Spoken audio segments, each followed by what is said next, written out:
And I'd now like to invite Tim to the stage and to present the findings from the sentiment survey. Good afternoon, Tim. Good afternoon, Matt. Thank you very much for the introduction.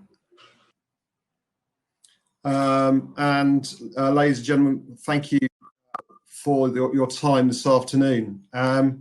What we aimed this survey was to have a look at growing the amount of data available, and so make sure that we can all understand exactly what's going on and make some informed decisions as to how we move forward. So with that in mind, let me move through these slides. So I won't dwell on the introduction because we've all heard it before and it's been very well documented this morning. Perhaps most important, though, is the fourth paragraph here, which is the United Nations World Tourism Organization reported a 4% growth in international tourism arrivals in Africa in 2019 and predicted similar growth in 2020. Now, this is obviously going to be different now, but it does prove that we started from a base, and this was very much echoed by the speakers this morning. So just to paint the picture, we started by asking people where they came from, and rather than where they come from, I think the most important thing here is where they don't come from. And a third of respondents were from outside Africa, and I think that's very exciting. During a time of crisis or a time of challenge, it's very easy to fall back into your key markets and your what you know best. But Africa is a new market for many, and people really are pushing forward and still interested in that market. And I think that's a very positive note. So one of the key questions was understanding when we will be able to travel again. And we split this question in two, one for the regional travellers and one for the long haul, because I think both are very important. And I think one is likely to come back before the other. I think this is key here. Half of people expect borders to open very soon, certainly before September. And I think this is a very positive statement, and particularly positive in regions like our virtual region of East Africa that we're in today, because of the East Africa Trade Organization and so on. And I think what is very, very important about understanding this is governments are managing a thankless task, and it's very easy to criticize governments. And I think there's not a single government globally that's not made a mistake during this process. But I think we need to work together and to grow this going forward. And I think one of the key stats for me is just thinking about the sheer quantum of cash that's been lost. And I think it's important that we understand that it's 55 billion US dollars. And 55 billion US dollars in a funny sort of way is worth more in emerging markets like much of Africa than it is in the US. And that's so far. So that's not at the end of the pandemic at all. So we really need to understand, and we need to get these borders open as quickly as possible.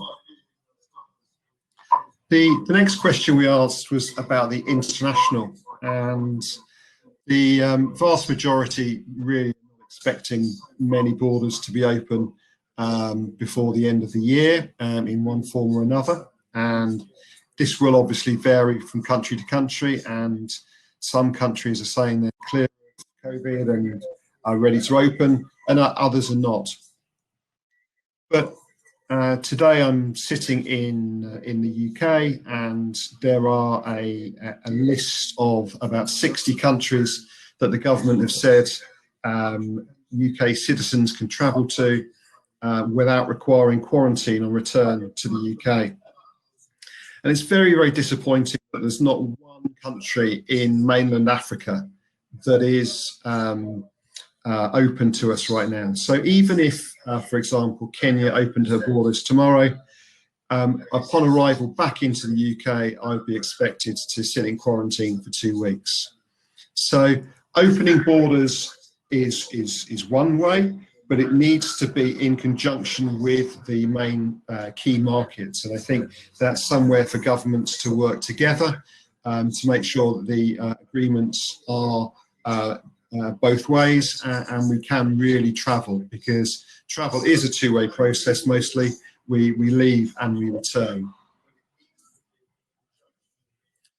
So in conjunction to that is, and as we heard from John and his panel session earlier, and what the Honourable Minister was saying, aviation is absolutely crucial, and it's great to open those borders.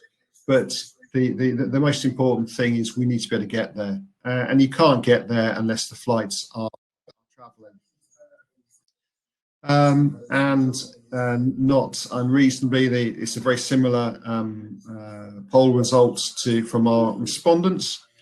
But of course, we do need to do some more work on this and really understand the reasons behind that travel, and the aviation companies and need to understand that before they actually start traveling and offering those flights.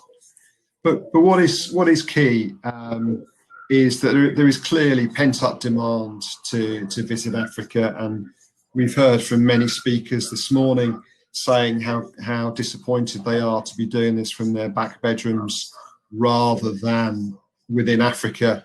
And as excellent as this session is, it's not nearly as good as being there in person, having a cup of coffee together, shaking hands and so on. And whilst that may be a long way away, we do need to move towards that.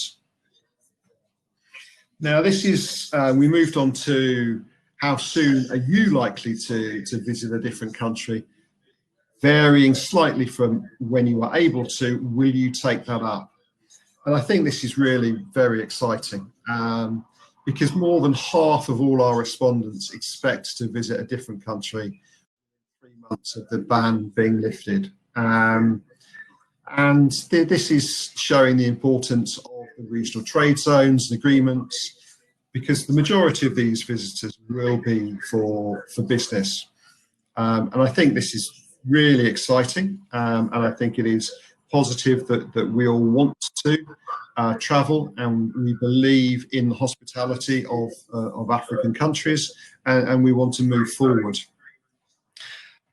Slightly more concerning is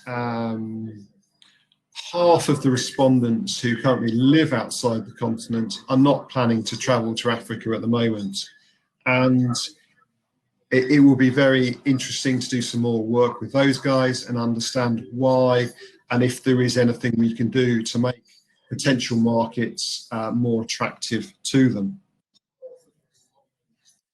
And just to coincide exactly with the assumptions that Thomas and STR had made, business is by far the most important and likely purpose for travel to Africa. Now, this is good news, but it's also slightly concerning in so much as Thomas said, the other regions of the world that are recovering more quickly than Africa is because leisure is leading the way. And it's absolutely clear from our limited survey here that it's business that will be driving the travel into Africa again. And so any slow recovery is likely to be hindered by going straight into business rather than a slow and steady recovery through leisure. So we may have to wait a little bit longer to see that recovery rather than the when compared to the other regions of the world. Positively, and in line with what many people believe, people are not going to wait for a vaccine. the vast majority are ready to travel as and when governments deem it fit, and they're prepared to take their own precautions. I think this is positive. It is higher than when we did a similar survey for the Middle East, and perhaps that is, as spoken about earlier, that the African population are used to, unfortunately, many of the challenges and are prepared to take personal responsibility for these issues, such as Ebola and going HIV and so on. And they are prepared, and malaria even, and they are prepared to take responsibility rather than wait for a vaccine.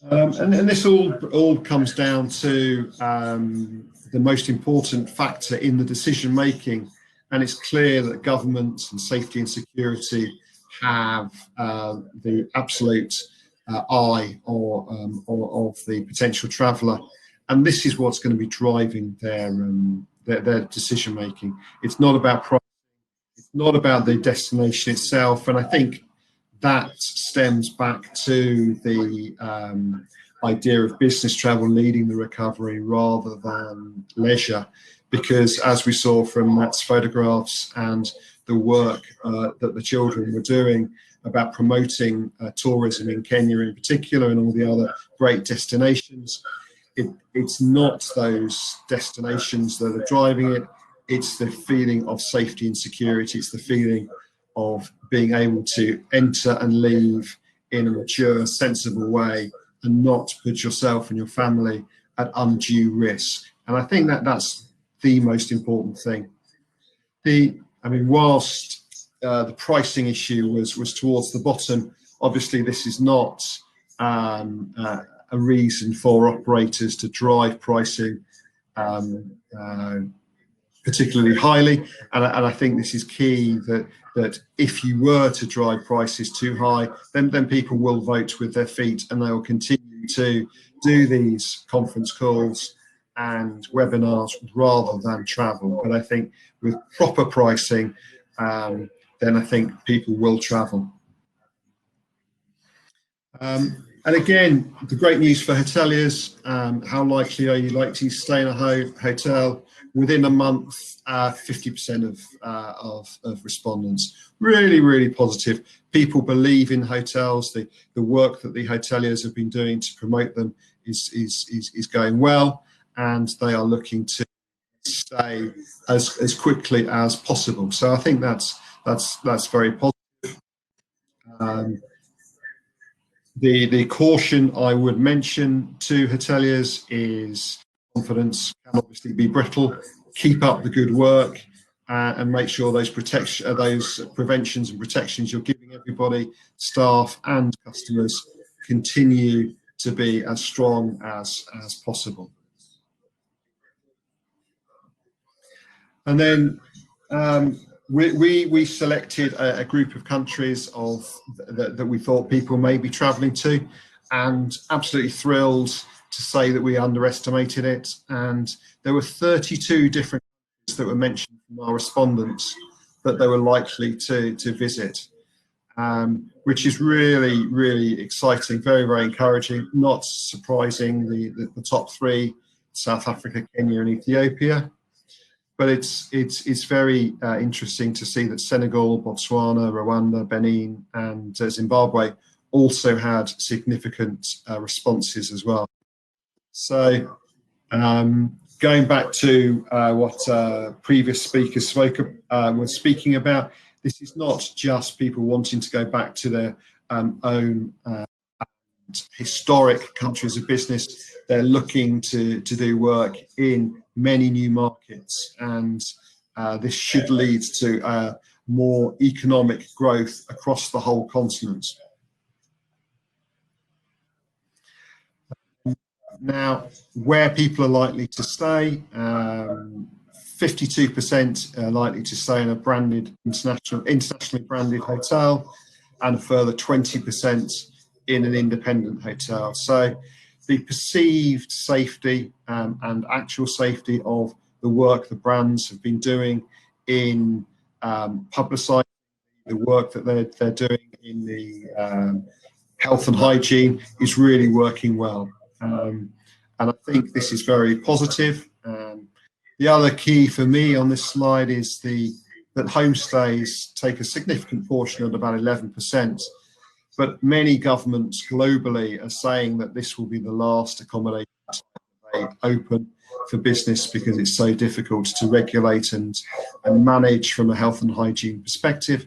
And these numbers will vary in actuality when we get through to it, but it is positive from the hotelier's perspective. Very much in line with the poll that Matt ran at the beginning of the session, and I'm sure he will run it again at the end. The vast majority of people expect the travel and hotel industry only to return to 2019 levels in 2 to 3 years' time. There were people who said we will never return to prior lockdown levels, and I very much hope that's an emotive answer rather than anything else. But I think the majority being 3 years is very much in line with the audience today. How we do, Tim?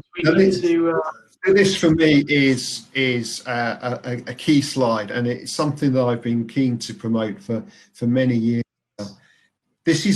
For me, this is Africa becoming a sustainable hotel business, and it's showing that the vast majority believe that we will be growing into an industry that is all about a core business, a sustainable business for Africans, by Africans, which is topped up by international travellers.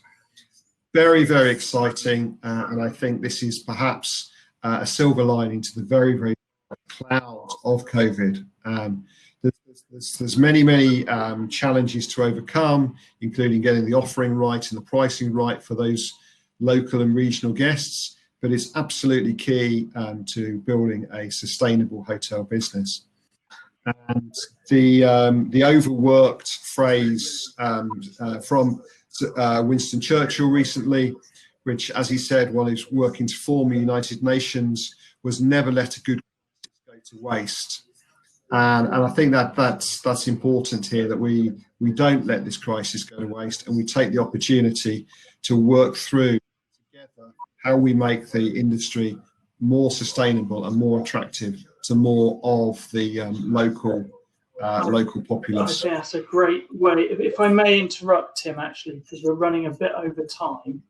I don't want to cut you off, but we're 10 minutes running over, and what I suggest is that if we're able to ask you to go to your stand and present the final couple of slides there, then we can move on with the main presentation, try and catch up a bit of time. But I think that was a good place to leave it. Don't let a good crisis go amiss during these times. So thank you, Tim, and thanks for joining us. Thank you, Matt. And please go to the HVS stand now, and obviously Tim can walk you through the remainder of the slides.